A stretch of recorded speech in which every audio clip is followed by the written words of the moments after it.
We're back with something interesting. Hillary Clinton's out front on health care these days, really out front, and putting little distance between herself and President Obama.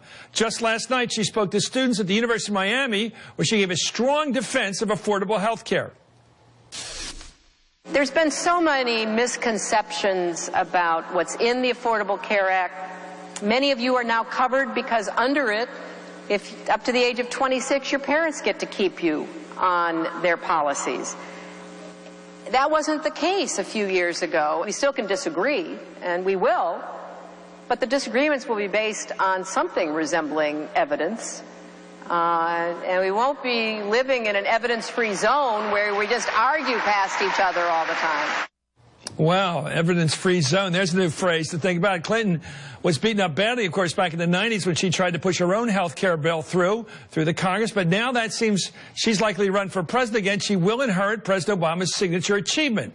Like it or not, actually. Well, health care, and it doesn't really matter right now about whatever came before. She's running for president, and that bill exists. Joan Walsh is with Salon, an MSNBC political analyst, and Michelle Bernard is president of the Bernard Center for Women, Politics, and Public Policy. Thank you, Joan. I want to start with Joan on this because, you know, it's interesting.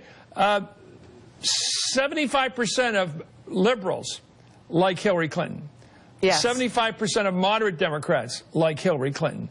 I would say that the numbers are all pretty good for health care, too. I would say there may be a matchup here. I don't see how you can be a Democrat and not be for some kind of national health care system. It has been the heart of the party message since at least FDR, certainly since Truman. And it seems to me you can refine it, you can play with it, but in the end it comes down to, are we going to help people get on health care or not? Right. And, you know, this is an issue that she's very passionate about personally. It's an issue she tried and failed. This president is the president who got it done. She has a lot of respect for that. That's genuine respect. He took parts of her proposal from 2008. He didn't support the individual mandate. She did. So there's a lot that she can be genuinely proud of. And I think there's also a really important political aspect to this, too. She cannot in any way afford to distance herself from the ACA or from this president, for that matter. If she wants to extend and consolidate the Obama coalition, she's really got to be very loyal to this president.